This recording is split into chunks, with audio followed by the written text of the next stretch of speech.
এই দেশের সবগুলো রাষ্ট্রীয় প্রতিষ্ঠান, দেশের সেনাবাহিনী, দেশের বিচার বিভাগ, দেশের পুলিশ বাহিনী, আমলাতন্ত্র, মিডিয়া, ব্যবসায়ী, সবাইকে তারা নতুন এক ব্যবস্থায় নিয়ে আসলেন যে আমরা তোমাদেরকে অবাধে লুটপাটের সুযোগ দেব, যা ইচ্ছা তাই করার লাইসেন্স দেব। দেখেন একে একে তারা সেগুলো সালের নির্বাচনের সময় এই বেনজির সাহেব তিনি ছিলেন ঢাকা মহানগরের পুলিশ কমিশনার। আমরা তার দাপট দেখেছি। 14 সালের পরপরই তাকে র্যাবের মহাপরিচালক করা হলো এবং এই 13, 14, 15, 16, 17 তাকিয়ে দেখেন বাংলাদেশে বিরোধী দলের কত রাজনৈতিক কর্মীকে এরা ঘরের ভেতর থেকে তুলে নিয়ে গিয়ে গুম করে হত্যা করেছে। সারা দেশে ভয়ের ত্রাসের রাজত্ব কায়েম করেছে। জেনারেল আজিজ সাহেব তাকে বিডিআরের প্রধান করা হয়েছিল, পরবর্তীকালে যেটা বিজিবি, এই বিজিবির প্রধান করা হয়েছে। 18 সালের নির্বাচনের আগে তাকে সেনা প্রধান করা হলো আর বেনজির সাহেবকে করা হলো পুলিশ প্রধান, আইজিপি।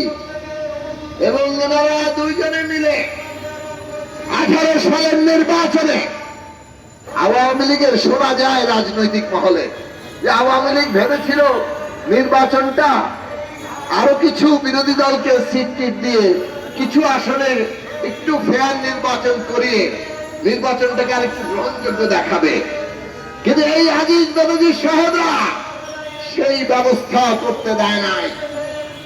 তারা সেনাবাহিনী, পুলিশ বাহিনী, দেশের রাষ্ট্রীয় প্রতিষ্ঠান তাদেরকে ব্যবহার করেছে অথবা তাদেরকে ঠিক মতো কাজ করতে দেয় নাই, যার মধ্য দিয়ে আমরা দেখলাম 18 সালে 29-30 ডিসেম্বর যে নির্বাচন হওয়ার কথা সেটা 29 তারিখ রাতেই হয়ে গেল। 40 ভাগ থেকে 50 ভাগ পর্যন্ত ব্যালটে সিল মেরে মেরে তারা বাক্সে ভরে রেখেছিলেন। সেই বাক্স নিয়ে যাওয়ার সকাল 8টার সময় ব্যালট ভর্তি বাক্স তারা যখন নিয়ে যাচ্ছিলেন বিবিসির ক্যামেরায় একটু ধরা পড়ে গেছে। এতটাই রাষ্ট্রযন্ত্রকে প্রস্তুত রেখেছেন সমস্ত রাষ্ট্রীয় প্রতিষ্ঠান, আইন শৃঙ্খলা বাহিনী, পুলিশ বাহিনী আর দলীয় গুন্ডা বাহিনী, তারা সবাইকে কাজে লাগিয়ে সবকিছু আগলে রেখেছিলেন। তারপরেও কিছু কিছু বেরিয়ে গেছে। নির্বাচনের কেন্দ্রগুলোতে মিডিয়ার লোকেরা যেতে পারবে কি পারবে না আগে ভাগে তারা আইন ঠিক করে রেখেছিল। এইভাবে দিনের বেলাও যখন 1 ঘন্টার মতো ছেড়েছিল, 1 ঘন্টা ভোটের জন্য ছেড়েছে, তখন মানুষ যতটুকু ভোট দিয়েছে দেখা গেছে যে সবই তারা বিরোধী দলে ভোট দিচ্ছে। তারপরে তারা আবার ভোট কেন্দ্র বন্ধ করে দিল। মধ্যাহ্ন ভোজনের, দুপুরের খাওয়ার হিসেবে আবার তারা ব্যালটে সিল মেরে এমনই সিল মারলো যে কয়েকটা সংবাদ মাধ্যমে এসেছে বেশ কিছু কেন্দ্রে 100% এবং তার চেয়ে বেশি ভোট পড়ে গেছে। মানে ব্যালট পেপার যতগুলো আসছে সব সিল মেরে ঢুকিয়ে দিয়েছে। ওই কেন্দ্রে ভোট সংখ্যা কত সেটারও হিসেব রাখতে যায় নাই তারা। এইভাবে তারা নির্বাচন করেছে। ত্রাসের রাজত্ব কায়েমের জন্য বিরোধী দলীয় প্রার্থীদের উপর হামলা, তাদেরকে মামলা, তাদেরকে গ্রেপ্তার করে জেলে পোড়া, এই ছিল তাদের নির্বাচনী আয়োজন। এর মধ্যে যতটা দেখাবেন ভেবেছিলেন পারেন নাই। রাতের বেলা ভোট ডাকাতি করে সব আসন আওয়ামী লীগ নিয়ে নিল। তারপরও জেনারেল আজিজ তিনি সংবাদ সম্মেলন করে বললেন এর মতো সুষ্ঠু নির্বাচন নাকি তিনি জীবনে দেখেন নাই। সেনা প্রধানের সংবাদ সম্মেলন করার কোন প্রয়োজনীয়তা ছিল না। সংবাদ সম্মেলন করবে নির্বাচন কমিশন কিংবা রাজনৈতিক দলগুলো, কিন্তু তাদেরকে এটা জানাতে হলো তাদের নিজেদের কৃতিত্ব সরকারকে ক্ষমতায় রাখার যে কৃতিত্ব পাছে সেটা ভাগে কম পড়ে যায়, সেইটা ঘোষণা দেওয়ার জন্য এই সব রাষ্ট্রীয় প্রতিষ্ঠান, দেশের রক্তের উপর দাঁড়ানো সেনাবাহিনী, পুলিশ বাহিনী, তাদেরকে তারা কলঙ্কিত করলো। এই সেনাবাহিনী সংগ্রামে বাংলাদেশের জনগণের উপরে যখন এই পাকিস্তানি হানাদার বাহিনী, আমরা দেখি কে এই পুলিশ বাহিনীকে, এই সেনাবাহিনীকে জনগণের ভোট অবৈধভাবে ক্ষমতা দখল করে রাখার জন্য, আর এই সব বাহিনীতে নিজেদের লোক খুঁজে খুঁজে বের করে আনা হয় না হয় সেখানে বিরোধী দলের কেউ আছে কিনা, তার মধ্য দিয়ে এই সব প্রতিষ্ঠানে তারা নিজেদের লোক বসায়, বিনিময়টা খুব প্রতিষ্ঠিত হচ্ছে, তার উপর স্যাংশন আরোপ হচ্ছে। বেনজির সাহেবের উপর আগেই স্যাংশন আরোপ হচ্ছে, এখন ঝোলের বিড়ালও বেরিয়ে যাচ্ছে। এতই সম্পদ জমা করেছেন লুকিয়ে রাখা যাচ্ছে না, আগলে রাখা যাচ্ছে না, ওটা ফুরে বেরিয়ে আসছে। হাজার হাজার একর জমি, কোটি কোটি টাকা, হাজার কোটি টাকা বিদেশে কত পাচার করে কোথায় রেখেছেন তো খোঁজ আমরা জানি না। কাজেই এই হচ্ছে পরিস্থিতি। কিন্তু কেবল আজিজ সাহেব কিংবা বেনজির সাহেবদের বেলায় নয়, ব্যাপারটা আরো বড়। এইটা খালি মনে রাখবেন, এমপি এদের দিকে তাকান। আমাদের নেতারা বলেছেন, এই যে এমপি আনোয়ারুল আজিম সাহেব আনার ঝিনাইদহে, তিনি 3 বারের এমপি, 3টাই ভুয়া ভোট। ওই 14 সালের আগে তার বিরুদ্ধে 21টি মামলা।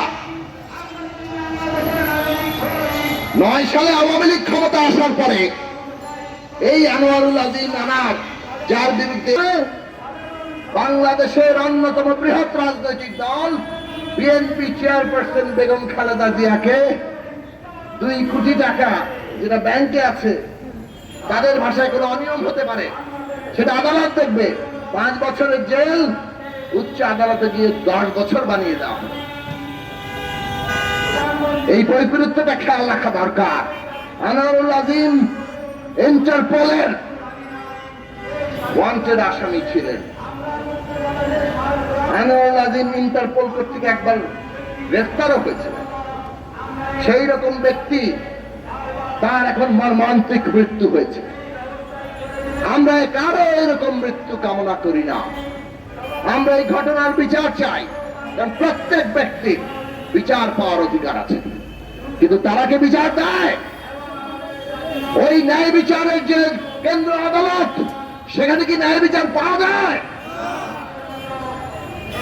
যেই ন্যায় বিচারের কেন্দ্র বাংলাদেশের সর্বোচ্চ আদালত, তার প্রধান বিচারপতি এস.কে. সিনহাকে দেশত্যাগে বাধ্য করা হয়। এটাও বাংলাদেশে বহুলভাবে আলোচিত, যে তাকে শারীরিকভাবে লাঞ্ছিত করা হয়েছে। কাদেরকে ব্যবহার করে করা হয়েছে? আপনি যদি প্রধান বিচারপতি কোন ব্যক্তি, এটা গুরুত্বপূর্ণ নয়। প্রধান বিচারপতি এমন একটি পদ যেইটা বাংলাদেশে এই আদালতের মধ্যে জনগণের ন্যায় বিচার পাওয়ার একটা গুরুত্বপূর্ণ জায়গা। আপনি ওই প্রধান বিচারপতির পদকে যখন লাঞ্ছিত করেন, তাকে দেশত্যাগে বাধ্য করেন, তার মানে পুরো বিচার ব্যবস্থাকে আপনি পরিষ্কার বার্তা দেন, ক্ষমতার দাপটের মধ্যে থাকতে হবে, নইলে ওইখানে কেউ থাকতে পারবে না। আর তার ফলাফল আমরা দেখি, আনোয়ারুল আজিমরা, তাদের মামলা খালাস হয়, বিরোধী দলের নেতারা তারা একের পর এক কেবল মামলার রায়ে সাজাপ্রাপ্ত হন আর জেলে যান, বিনা বিচারে কারাগারে পড়েন, গুম হয়ে যান, খুন হয়ে যান, তার কোনো বিচার হয় না। আমরা এই দেশের মানুষ যখন এইভাবে চরম মানবাধিকার লঙ্ঘনের জন্য আত্মচিৎকার করি, আমাদের চিৎকার আত্মচিৎকার হয়ে যায়, কেউ এই দেশে শোনে না।